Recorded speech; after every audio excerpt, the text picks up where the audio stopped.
أعوذ بالله من الشيطان الرجيم بسم الله الرحمن الرحيم الحمد لله رب العالمين والصلاة والسلام على سيدنا محمد وعلى آل بيته الطيبين الطاهرين اللهم صل على محمد وآل محمد وعجل فرجهم. Assalamu alaikum wa rahmatullah. I'm going to go over what we covered before a little bit and then start with today's talk, inshallah. So last session, what we had was, the last thing that we discussed in Article 131 was regarding how love of Ahlul Bayt is something set in stone when it comes to the Islamic faith. Everyone believes that you have to love the Ahlul Bayt and the family of the Prophet based on a verse of the Quran and of course hadiths that we all have. Now, what we covered was a verse or a couple verses about that, and then Ayatollah Subhani, what he wanted to do was he wanted to get out of this idea of loving Ahlul Bayt. He wanted to show that, look, so there is reason for celebrating the Prophet's birth and for celebrating these figures of Islam. He wants to draw another conclusion from this as well, from this understanding. He says, okay, so if we have been ordered to love the Ahlul Bayt, then this will also explain why we believe that if the Ahlul Bayt, if something has happened to them that is sad, that we will also be sad, and we will commemorate their sadness and their hardship that they've gone through. He says that's the idea he wants to get out in Article 132. But it's important to understand that Article 132 is based on Article 131. So that's in happiness and times of happiness. He's saying that we are going to celebrate them, we are going to remember them, and at the same time, in the times of hardship, their suffering, we're going to remember them, and we will mourn for them, and we will commemorate. That's what he says. So I'm going to just start reading off of Article 132 here, where he says, mourning of religious leaders, it says, the translation says at least. He says, from what has been said, the philosophy, from what has been said, what he means by that is what was discussed in the previous article. From what has been said, the philosophy behind mourning the death of religious leaders will be clear. Okay, so why is he bringing this up? Of course, he's bringing this up because of what the Shia especially are known for when it comes to the mourning for the Ahlul Bayt alayhimus salam. We have to understand, this is not surely a Shia thing. Yes, there are many, many Sunnis also who will commemorate the 10th of Muharram, for example. They will observe its sanctity. 10th of Muharram being the death of and the martyrdom of Imam al-Hussein alayhi salam. Of course, as a lot of you know, who might be Shia who are listening to this, there is another reason that the 10th of Muharram is revered and observed in the Sunni faith, and that is and it's a day of fasting, and it's a day of worship maybe, and it's a day that we have there are hadiths that say that, of course, the Sunni school believe in more than the mainstream Shia school. I don't want to get into details of what the Shia say about these hadiths anyway, but based on hadiths, they will say that this is a day that good things happened throughout history and during the time of different prophets. And so as a result, the Holy Prophet said that we're going to fast this day. Anyway, so that's a day that is fasted. Shi'is have something to say about that, which I'm not going to get into. Point I want to make right now is, but there are a lot of our Sunni brothers and sisters who will observe this day because it is the martyrdom of Imam Hussein alayhi salam. Now, usually for Ahlus Sunnah, that's as much as you will get, that there will be some who will commemorate the 10th of Ashura, the 10th of Muharram, which is Ashura. But the Shia also, they commemorate other days of the deaths and martyrdoms of other Imams that they believe in. and will observe those days as days of mourning and commemoration. Why is this the case? That's what Article 132 is for. He says, listen, did we not cover in the previous article that the Holy Prophet has asked through the Quran, قُلْ لَا أَسْأَلُكُمْ عَلَيْهِ أَجْرًا إِلَّا الْمَوَدَّةَ فِي الْقُرْبَى. The Holy Prophet says, I don't want anything from you except that you love my progeny, my descendants, my Ahlul Bayt. Right? If this is the case, then if we love someone, we are upset when they are hurt. We are upset when they suffer. I think it's common sense, really. And so as a result of that, the Shia will mourn such days. So, having said all of that, he says in the book, from what has been said, the philosophy behind mourning the death of religious leaders will be clear. What he means by religious leaders, of course, is the Imams and other figures of Islam, but mainly the Imams. For any kind of gathering held to commemorate the afflictions and tribulations of these personages is an expression of love. Of these persons is an expression of love and affection for them. If Yaqub mourned for long years at the loss of his beloved Yusuf, weeping profusely, the root of this emotion was the depth of the love he had for his son. So what's he saying? He's saying if you love, you will weep when you remember hardship and tribulation of somebody that you love. It's very simple, I think. In this light, one can more readily understand why those who bear love for the family of the Prophet should weep and shed tears on the days of commemorating their death. They are but following the example of Prophet Yaqub alayhi salam.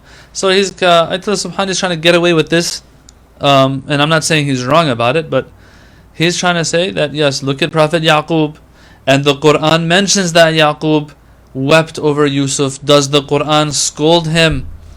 The answer is no, so it's fine to do that. But listen, brothers and sisters, we have to be fair as well.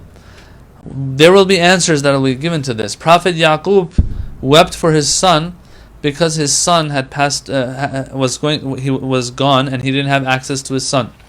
And so he missed his son, he was in love with his son, etc., etc. Some people who disagree with the Shia school of thought here, and in the way that it commemorates the martyrdom of their Imams, they'll say, look, we agree that it's okay for Prophet Yaqub to mourn the loss of Yusuf because Yusuf's still alive. But you Shi'is, what you do is you're mourning after 1400 years, 1200 years, 1300 years that your Imams have passed away. Where do we have that in the Quran? How is that justified? So on and so forth. The answer that the Shia will give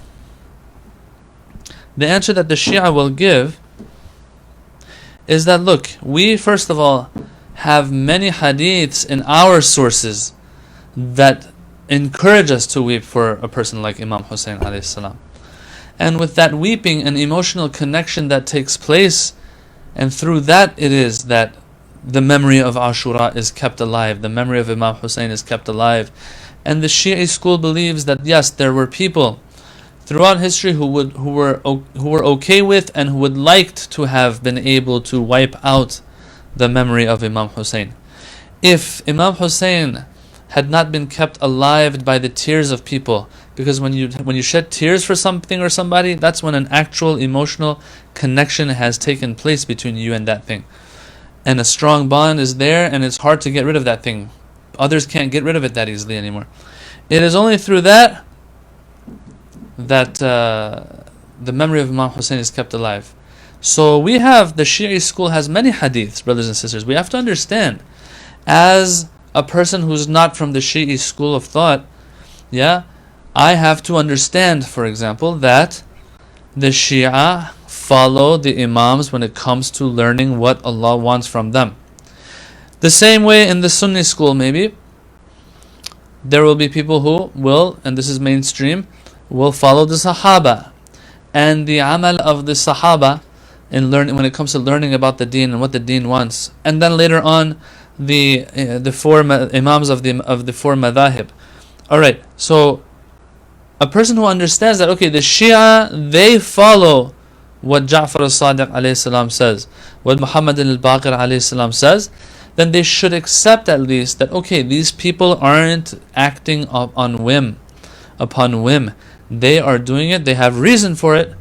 They follow whatever they find in their books of what Imam Ja'far al-Sadiq, for example, has said. And there are a ton of hadiths by Imam Ja'far al-Sadiq regarding ziyarah of the Ahlul Bayt, or ziyarah of Imam Hussein, or shedding tears for Imam Hussein, and so on and so forth, and commemorating Ashura, and so on and so forth. So this is something that's not based on nothing. It's based on our sources, what our hadiths tell us from our Imams. We have that. Plus, of course, we also believe that the Holy Prophet has spoken about this as well. So it's not something that's just out of the blue. So Ayatollah Subhani here is saying that Prophet Yaqub did that and so on, but there will be an answer that's given, and we have to be fair here. The answer that's given is, okay, Yaqub's situation is a little different than what you Shia do today. And the answer that should be given, in my opinion, a stronger answer, is that, look, each madhab, whether it's Hanbali, whether it's Shafi'i, whether it's Hanafi, whether it's Maliki, whether it's Ja'fari, they go to a certain imam or imams to get their deen from them. Okay? And so the Shia are getting it for Ja'far al-Sadiq alayhi salam. Very simple. And Imam Ja'far al-Sadiq says, I want you to commemorate these things for as long as you're alive. And it's highly encouraged. So that's, I think, is a better way of putting it. But I think what Ayatollah Subhani here is trying to do, brothers and sisters, is to try to find Quranic proof for this, not just hadiths that the Shia have. That's why he doesn't go there. He just keeps it to the Quran. But as I said, I think this argument of Prophet Yaqub doesn't do the job completely, although it kind of helps, because there might be some people who might say, don't even mourn when the person is still alive and is going through hardship and tribulation. Come on. This is the Prophet Yaqub, and this is the Quran saying that it's perfectly fine, and the Quran doesn't call out Prophet Yaqub for that. And trust me, the Quran does call you out if you mess up, even if you're a prophet. Yeah? For example, in the story of Prophet Adam, it says Prophet Adam forgot the covenant that he had with us. Yes? And وَلَمْ نَجِدْ لَهُ عَزْمًا. We didn't find too much resolve and willpower in him, because he messed up when he took from the tree, that forbidden tree, or forbidden fruit. So the Quran will not hold back, yet here hasn't said anything about Prophet Yaqub, hasn't scolded him, although his sons were scolding him, telling him, Dad, what is this? What is wrong with you? Why are you weeping so much for Yusuf? They would say that to him. But the Quran never says that. I can't remember any part of the Quran that will speak in a negative tone about Prophet Yaqub's weeping for Prophet Yusuf. Point being, brothers and sisters, that true, the Quranic, the verse that they brought, isn't going to do the whole job, but it does the job for some at least. To an extent, it might do the job. Okay, so that's that. Alright. In principle, he says, the establishment of gatherings for remembering dear ones goes back to an action performed by the Prophet himself. Once again, Ayatollah Subhani wants to use proof that everyone agrees on. First he tried using the Quran, now he wants to use Sunnah of the Prophet. Okay, well, tell us about that. What did the Prophet do? He says, performed by the Prophet himself, sallallahu alaihi wasallam, when he noticed after the battle of Uhud that women were mourning the loss of their martyrs among the Ansar. The Ansar are the Medinaean helpers of the Holy Prophet. The Prophet had two sets of followers. Those who followed him in Mecca and went with him and migrated with him to Medina, or stayed in Mecca because they couldn't migrate. Nonetheless, they were Meccan. Those are called the Muhajirin, the migrants, the ones who migrated. And then you had the Ansar. The Ansar are the ones who were in Medina, who embraced Islam later, embraced the Prophet, gave him a place to be, and took care of him and protected him. Both were very high groups of people, the Meccans and the Medinaeans of the followers of the Prophet, the Muhajirin and Ansar. So here it says, when the Prophet noticed after the battle of Uhud that women were mourning the loss of their martyrs among the Ansar. Alright, battle of Uhud. In the battle of Uhud, Muslimin got killed and became shaheed, And so the Ansar, the women of the Ansar, were weeping over the shuhada of Ansar. He fell to thinking of the loss of his magnanimous uncle and said, but nobody is weeping for Hamza, Sayyid al-Shuhada. So the Prophet, he notices that the Ansar, because their families are all there, they haven't migrated from another land. So the families are all there, the women are all there, and so they can weep for the ones that they've lost of their family members. But there were some of those who had migrated from Mecca, like Hamza, the uncle of the Holy Prophet, who no one was weeping for because they didn't have any relatives in Medina. So here the Prophet, it kind of hurts him to see that no one is weeping for Hamza, Sayyid al-Shuhada. And so what happens is, the Prophet says, no one's weeping for Sayyid al-Shuhada. Alright. What happens here is, when the companions of the Prophet sensed that the Prophet's wish was for his uncle to be mourned, they instructed their wives to organize a session of mourning for him, for Hamza Sayyid al-Shuhada. Now of course, Allah subhanahu here will give references for this claim, as he should. Let me pull it up real quick. This is in, he says, one is in Miqrizi, Imta'ul Asma', another one, and the Sirah of Ibn Hisham as well, he says it's there. Alright, so these are some books that have mentioned this story. Anyway,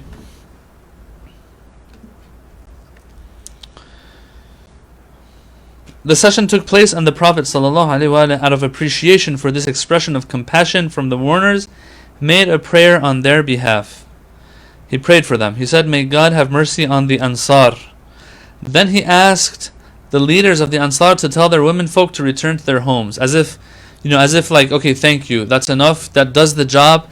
And the Prophet felt better now about that. And so he told them, okay, you did what you needed to do, you may go back now to your homes. So that's something that we have. Point that he's trying to make here is that if mourning for a shaheed was that bad, then the Prophet would have said, don't do it. He wouldn't have asked for such a thing, but he did. Alright, so I've been offline off of Facebook, and so now I just logged in. I saw there's a question. It says, how can the Sunni school, including scholars, do better job at fasting the day of Ashura and acknowledging the miracles that they say took place, but still acknowledging the tragedy of Karbala? Well, I mean, it's not going to be... well, if you're just fasting, I would say it's fine. Of course, the Shia don't believe in that fast. The mainstream, I have to say, Shia don't believe that that's a day of fasting. As a matter of fact, it might be makruh to fast on that day.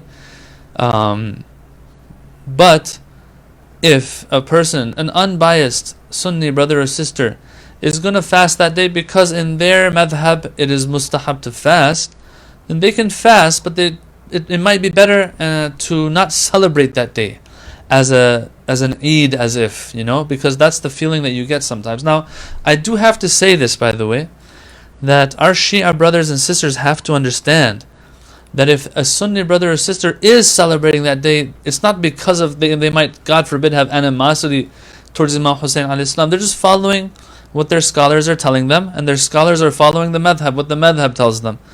But the Shia school does believe that this day was made an Eid deliberately to kind of overshadowed the Shahada of Imam Hussein alayhi salam by those who didn't like Imam Hussein centuries ago. But we have to understand that in this day and age that we live in, we have to understand where each and every Muslim is coming from. One is coming from one school of thought, another one's coming from another school of thought. Come on, they're not mujtahids. They're going to follow whatever the scholars are telling them. And the scholars aren't like huge muftis that know everything that they're talking about. They're going to also follow the muftis, the grand muftis, whoever they are. Just like the Shi'is follow their maraja. And so this idea I've noticed here and there that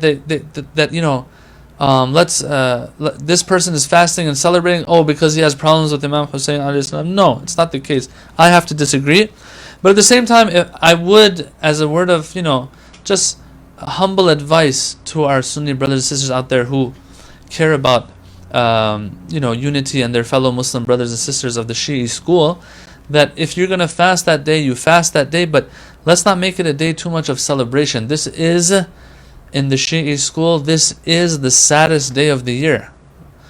Ashura is the saddest day of the year because the holiest of bloods was spilled on that day. Yes? Well, somehow, brothers and sisters, we have to get along. We have to understand each other. Both Shia and Sunnah, and which are all brothers and sisters at the end of the day. Anyway, let's go back.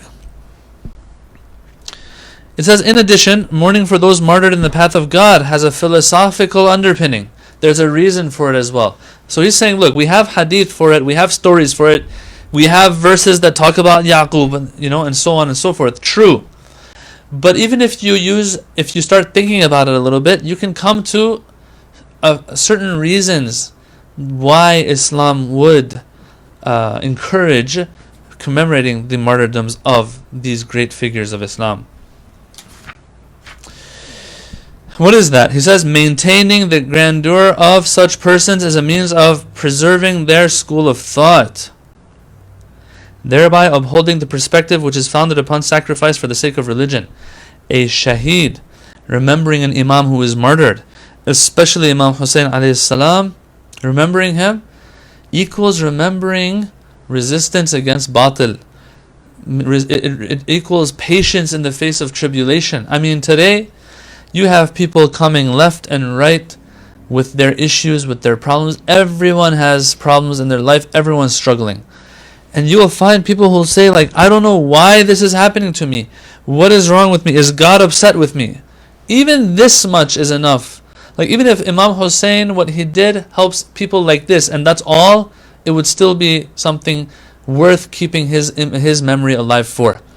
The fact that you can tell somebody who's suffering in their life that, look, don't think God doesn't like you, because suffering doesn't always equal God doesn't like you or God is your enemy or something like that. No. If suffering equaled God has a problem with you, that means God had the most of a problem and issue with who? With Imam Hussein himself, because Imam Hussein went through the most suffering and trials. Right? But no one ever says that Abu Abdullah Hussein alayhi salam is someone that Allah didn't love. Right? So Imam Hussein, the least, I'm not saying this is the most, but this is the least you can get out of it, is when you keep his memory alive, is that I can be patient in the face of hardship because these saints of God and chosen ones of God even went through hardship and they showed patience. If there was anyone in the world who wasn't going to go through hardship, it would be them. So the fact that they do go through hardship shows that I need to also be as patient as I can as well. Alright? So that's the least you'll get out of it, all the way to the top where Imam Hussein, what a person gets out of the story of Imam Hussein is to resist against batil, to resist against dhulm, falsehood, oppression, speaking up, standing up against those who they have to stand up against, and so on and so forth. So there's so much that comes out of keeping their memory alive, and keeping their memory alive is through their commemoration. And that's what he's trying to say here, Ayatollah Subhani. He says, there is a philosophical underpinning. Maintaining them, their image, their greatness, is a means of preserving their school of thought, thereby upholding the perspective which is founded upon sacrifice for the sake of religion. When haram comes my way, yes, I always say this, when haram comes my way, what do? What I do is I stay away from it for the sake of God, for the sake of religion. Abu Abdullah gave his life. I can't give my 5 minutes to get up for prayer. You know what I'm saying? Yes. Alright. Brother is asking, is there such a thing as excessive mourning outside of Muharram? For example, conducting weekly sessions of mourning, I'll call it. Or are we allowed to do so? Because I've heard various opinions on the matter. Also, how do I explain to our Sunni brothers the origin of matam whenever they question the validity of it? Well, this is, brother, when it comes to matam, for example, which is the beating of the chest, it's funny because I was watching one of the scholars, non-Shia scholars, who was speaking about Imam Hussein alayhi salam, and he was talking about how the Kufans betrayed Imam Hussein, And so as a result, and these Kufans were Shia, and this is something that we don't believe in, by the way, and there's a lot of talk about that. Okay, anyway, that's a different topic I don't want to get into at all. That's something that deserves its own time and lecture. Were the Kufans really Shia or not? Because that is something, that is a claim that is made. But anyway, for argument's sake, let's say, okay, they were Shia, and so they betrayed him and didn't come to help him when he was stuck in the desert of Karbala. And so as a result of that, they regret it, and so for that regret they beat their chest. I was listening to this, I was like, come on, that's not why we believe, that's not why the Shia do something like that. No, beating the chest, weeping, all these things are forms of expression of grief and sorrow. Yes? And so if I'm going to commemorate the martyrdom of Imam Hussein alayhi salam, and show and be sad about it, it's natural that certain things will happen. I will shed tears.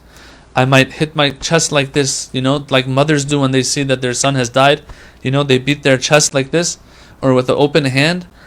It's become symbolic of grief and sorrow, and mourning. It is, I will say, you won't find a hadith for it. So if you want to explain this to others who don't really do it, you say, look, our faith tells us to mourn and express our mourning. Some hadith tell us they put their finger on shedding tears. So we're going to do that for sure. And trust me, brothers and sisters, it's not hard to shed tears for Imam Hussein. His tragedy was so great that just remembering it brings tears to one's eyes. So tears, the hadiths have mentioned in particular, but this matam or things like that are cultural. Does that mean that it's wrong now? No, that's one way of mourning, and that's one way of expressing one's grief, and so that's why the Shia do it. Now you're saying, is there such thing as excessiveness there? Once again, it's a cultural thing. If it's a cultural thing, then you have to see what the culture says here, if it's something is excessive or not. I can't say yes or no or draw a line, right? It's subjective. Every culture will be different. So that's regarding whether it's excessive or not. And plus, these are touchy subjects. That's why it's better sometimes not to discuss them too much, because one person will be used to their culture and their way of doing things, and what happens is they'll notice another way of doing things that in another culture, and all of a sudden they take offense because they're like, wait, that's wrong. Wait, no, there is no wrong and right here. It's cultural, so every culture will do it the way they see that they want to do it, as long as certain red lines of Islam are not crossed, of course. That's also important, which usually that doesn't happen. Okay, but brother, if you want, we can talk more about it in person if you ever see me around here. Alright, once again, how did Noha develop to be part of majalis for the imams? Once again, you're remembering them. It's like a type of eulogy. And then as people are listening to these trials and tribulations that the imams went through, especially Imam Hussein, and they remember, they will beat their chest along with it, along with that recitation, right? To show that yes, these things that have happened to the imams is making us upset as we're listening to it. So once again, it's a form of expression and expressing your grief. So I can't tell you have to necessarily be there or not, or you can avoid it or not. Once again, this is all cultural. When I say cultural, that means it's not going to fall under wajib and haram necessarily. So you're okay. Alright. I think we lost sound for a second. I don't know. Let me know if it's if the sound is back, so that I can continue. I'll wait for like 10 seconds. Let me know if you can hear me again. Alright. They're saying they can hear me. So we'll continue now. Where were we? Okay. So it's a bit it says, thereby upholding the perspective which is founded upon sacrifice for the sake of religion, and upon the ideal of refusing to submit to humiliation and disgrace. The logic of this perspective is summed up thus. So he wants to sum up everything now and conclude. A red death is better than a humiliating life. Of course, this is coming from Imam Hussein, that I would rather die than live a life of humiliation under a tyrant like Yazid, right? So a red death, meaning a death that ends with someone's blood being shed, but standing for what's right, is better than a humiliating life. In every gathering of Ashura, the 10th day of the month of Muharram, commemorating the martyrdom of Imam Hussein, this logic is revived, and entire nations have learnt and continue to learn a great lesson from his supreme act of self-sacrifice. As I said, every person will take away from this story of Karbala whatever they feel they can take. There's a minimum and there's a maximum, really, and maybe there is no maximum, but there is a minimum. As I said, that a person will kind of like come to themselves and be like, okay, if Imam Hussein, this beloved, chosen friend of God, went through all of that, then maybe if I'm having struggles in my life, I shouldn't think that God is angry of me, or God wants to punish me, or something like that. No, suffering even happens for the best of God's servants. That's the minimum. It'll go up higher and higher. A person will say, okay, Imam Hussein did all of this for the sake of the religion, to preserve religion. إن كان دين محمد لم يستقم إلا بقتلي فيا سيوف خذيني. If he said that, he made that remark on Ashura, that if the religion and deen of Muhammad sallallahu alaihi wasallam won't stay and won't persist and remain except through my death, then O swords, seize me and take me, meaning kill me. Right? A person will see this and say, okay, Imam Hussein does this much, so at least let me try to at least live up to that religion that he brought, that he wanted to preserve. You know, this is important, by the way, and I'm speaking to my Shia brothers and sisters now. Imam Hussein gave his life so the Quran remains, so the Kaaba remains. So a Shia, throughout their life, in addition to their commemoration of Abu Abdullah Hussein, their love of Abu Abdullah Hussein, their remembrance and weeping for him, will also spend time to learn about that which Imam Hussein wanted to preserve, which is the faith, the religion, the deen. And so people like you who are tuned in right now, for example, to this session, that's one form, I would say, of learning about the deen. There's so much going on online these days. So many scholars using different platforms and different methods to get the message of Islam out, to teach Islam.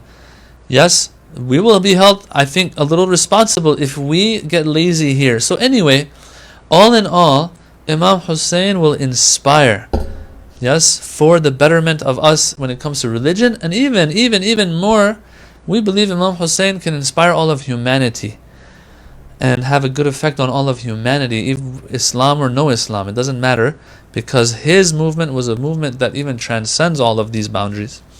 Alright, that's Article 132. Let's move on to Article 133, and I'm going to end after this article. Hopefully we can go through it. Article 133 talks about preserving sacred monuments. And once again, these are not our beliefs anymore. We've already finished resurrection, death and resurrection, and hereafter. As I said before, we're going through controversial topics now. We are going through topics that are discussed amongst different schools of thought. One of those is preserving sacred monuments. So for example, those of you who've been to Mecca, Medina, you will notice that the tour guides, those speakers or sheikhs or whoever it is that is guiding the group and the caravan, sometimes will say, yes, over here on your right, there was a home of one of, the companions or wives of the Holy Prophet, but now it has been demolished. If you look to your left, there was this place is a place where, it was wells that were dug up by Imam Ali alayhi salam in Medina, but these have been destroyed now. The question arises, why have they been destroyed? What's wrong about the Islamic heritage that it has to be destroyed? Things have to be removed. Well, the answer that you might hear from those in that part of the world is that, well, people come and gather here and revere these sites, and the reverence of these sites is not something that was practiced by the companions of Rasulullah sallallahu alaihi wasallam. So this might be a form of bid'ah, an innovation, and might lead to shirk.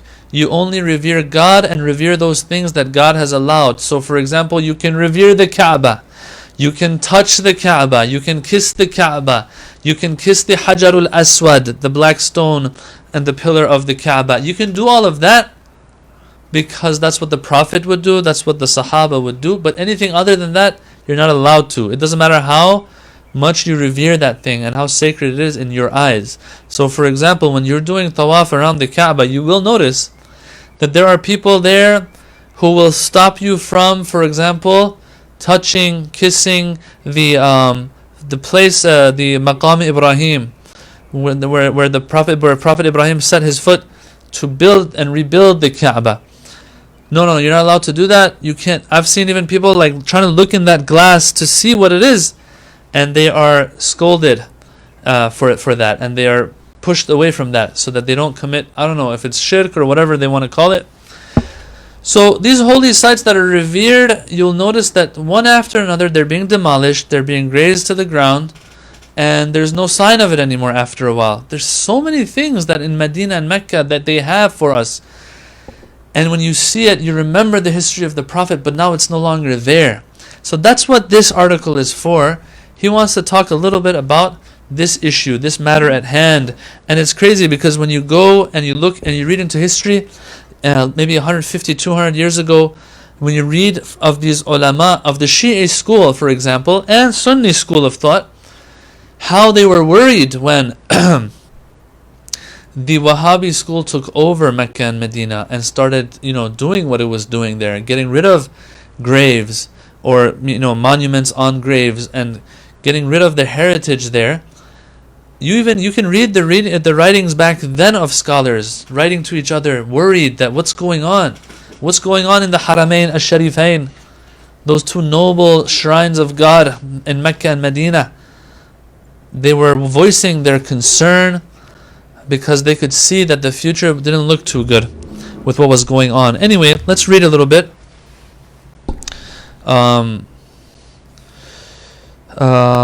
What he says here. Let me just see. There's a question here first. Okay, but what is reverence at such holy sites in a moderate way? What is the line to not cross into shirk? Well, I have to say, the moderate way, apparently, any reverence is wrong. This is the problem that I don't know if I can call it this, but the moderate Sunni brothers and sisters out there and the Shia out there, that's what they are scolded for, because there is no moderate version of reverence. If you revere, it's problematic. Doesn't matter how small or big, how moderate or excessive the what's it called, the reverence is. It doesn't matter apparently. If you revere, it's wrong. It's problematic. Why? Because the Prophet, there is not a specific hadith about it. There is not a specific account of Sahaba doing that, right? So I've spoken about this before. There are people who want to climb the Mount of Hira to see the worshipping place of the Holy Prophet. What's wrong with that? And pray 2 rakat salat there. Yet this is because it's something that the Prophet didn't do or encourage, or the Sahaba didn't do, then no, you're not allowed to do it either. So if there was a moderate way, I think a lot of people would do it the moderate way, but there is no moderate way because any reverence apparently is problematic. This is how I understand it, this is how I see it, and I've seen it firsthand there as well. As you all know probably, I don't like to speak on behalf of others, and I will say it right now, I might be wrong, right? But this is how I've seen it. This is what you see on the ground, and this is what you see on YouTube and other places when they're talking about these things. You will find that, and even on the walls, it's been spray painted there, that these are acts that the Sahaba wouldn't do, so you're not allowed to do them. Where are you getting this from? I just want to go see where the Prophet prayed to his Lord. That will motivate me to be a better Muslim. Yeah, so that's how I see it, sister. I don't know if there is a moderate way in their eyes. And so to get in the way of this quote-unquote bid'ah or quote-unquote shirk or whatever it is that they call it, they'll just demolish the whole thing. Yes, and that's what you're seeing in this day and age, unfortunately. So it says here, people who are intellectual people all over the world make an effort to preserve the works of their ancestors, protecting such monuments against decay, doing so in the name of their quote-unquote cultural heritage, he says. They guard such works by spending large sums of money on what they now call national monuments, for such monuments act as a link connecting the past to the present. Very important. If you want to have a past, if you want to have a history, if you want to have a heritage, the only way is through these sites, these monuments, these places. Yeah? If this is something that's beyond religion. People who are from a culture, they try to preserve what has been left from their ancestors, of sites, of old places, ancient places. So everyone knows, okay, this is where we came from. Everyone takes pride in that. It's something that everyone looks to do.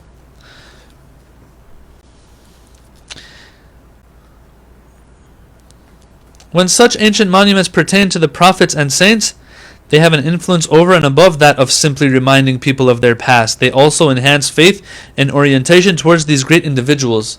So, in a secular society, right, let's say, they want to preserve their heritage. Why? Because their children and generations to come will know what their roots were. Ayatollah Subhani here, he says, in addition to this, if you want to talk about religious sites, not only will you remember what your roots are, it will affect and impact the religiosity of people as well when those sites are still intact. If I can see the home of the Holy Prophet, for example, if I can see the well that Imam Ali dug, for example, and I think to myself, this is where Imam Ali was, it just brings a sense of reality to me. Before I see it, I'm always hearing the stories, it might seem like a dream for me. But when you actually go to these places, you see, this is where my Imam is buried. Things like that, it has a whole different impact. And this is why I think that our Imams didn't just say remember the Imams. They said go and do their ziyarah. Go visit their graves. Go to other holy sites and so on and so forth. So he's making a very good point here. He says, when such ancient monuments pertain to the prophets and saints, they're not just secular, in a secular society. When it has to do with the prophets and imams, they have an influence over and above that of simply reminding people of their past. They also enhance faith and orientation towards these great individuals. Were such monuments not to exist, the spirit of doubt and skepticism would, after some time, afflict the followers of these people associated with the monuments, causing them possibly to begin to question even the principles of the faith. Yes, I agree with him.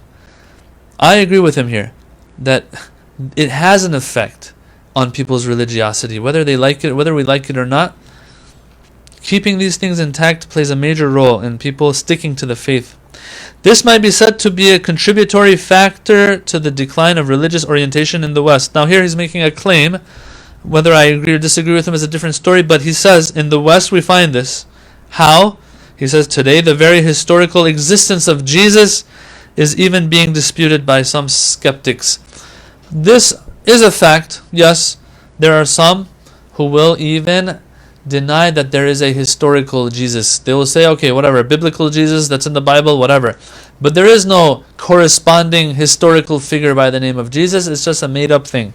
He's saying, why is that the case? Because we don't find anything left of him till today. Right? Now, we'll have to see if that's accurate or not. Some people might agree with this statement. Some people might disagree with it. Whatever. That's irrelevant to the discussion right now. I don't want to share my opinion on that. Anyway, the Muslims, on the other hand, have been able to proceed with dignity and honor in this regard, having successfully preserved the sacred places connected with the Prophet and his descendants from decay. They can claim that a holy personality was indeed selected to be a prophet over 14 centuries ago, that he launched an extremely advanced program of social betterment and brought about a profound spiritual and moral transformation, from the effects of which people all over the world still benefit till today. Right? Where is he? Who says there's such a person? Well, he's buried right here, for example. Buried in Medina. It makes a big difference. And there can be no doubt whatsoever as regards the existence of this righteous individual and the transformation he initiated. For his birthplace, the places where he prayed and worshipped, the very spot where he received his prophetic mission,